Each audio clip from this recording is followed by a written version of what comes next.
first. They came, they saw, they sang, they danced, they conquered, and they did it all in leg warmers. Coco, Leroy, Doris, and Bruno went to the best school in the world, the New York Academy of Arts, where they learned to sing, dance, laugh, cry, sweat, and get famous.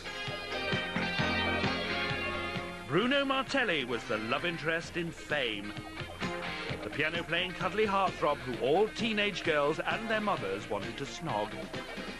I just had no idea of the impact of the movie, or, you know, that it would become sort of a career for the next 4 or 5 years. There were actually dancers really fighting to get in that camera lens, and that sort of competition for fame, it was crazy to me. Crazy maybe, but the all-singing, all-dancing movie spawned a spin-off that actor Lee Curreri went on to star in for the next 3 years. The images are just horrible. I mean, you know, I guess the leg warmers are kind of cute. Actually, you know, what's funny is that Bruno wore flannel shirts, so he sort of was a precursor to the grunge look. Fame may have been popular in the States, but here in Blighty, it was a national obsession.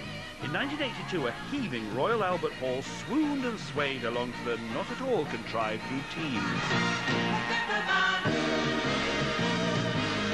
It was just insane. I had no idea it had been that popular. The Minders kept saying, oh, we haven't seen anything like this since the Rolling Stones, and I couldn't believe it. Am I late? Yes, Lee, you're late. You missed the dance number. Oh, I'm sorry. What are you going to do with those balloons? I don't know. Does anyone want balloons? I don't know. Like many a young trooper before him, it all got too much. Lee's lifestyle became sex and drugs and very, very soft rock and roll. In 1983, Lee Curreri quit the program, frustrated that he wasn't allowed to write his own songs. Complete depression about not being on a TV show was not in the cards for me. I didn't really care about being in front of the camera at all anyway. You know, I cared more about my musical prowess, you know, about getting, you know, scoring things and getting music, and to me that was the real emotional and ego charge for me. Mr. Martelli, did I say something to offend you? I just can't believe you're telling us we should be writing jingles. Oh, you think you're too good for Cookie Snaps? That's right. Mr. Martelli, let me get 2 things straight. Number 1, I didn't tell you to go write jingles.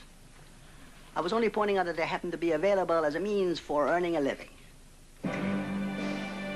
And it looks like teacher knows best, doesn't it, Lee? Now, I basically am back to doing what I originally did, which was music. Composing music for television shows, commercials. See your Toyota dealer now for truly dramatic savings. I like the smile you put on the beginning. Definitely sense that difference. The thing visually makes me laugh, so, you know, the music should only just help and not right, embellish it rather than... Exactly. Yeah. It's raining men. Hallelujah, it's raining men. Although Lee may have left the saintly Bruno behind, others are trying to bring back the toe-tapping show. In terms of fame coming back in different forms, you know, Jerry Halliwell video and the stage show, I think it's funny.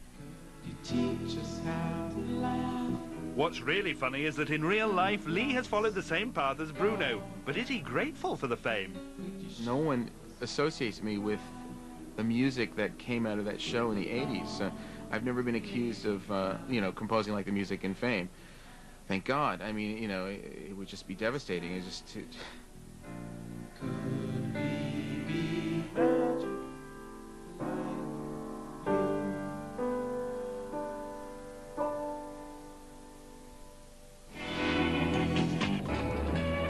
I could go on.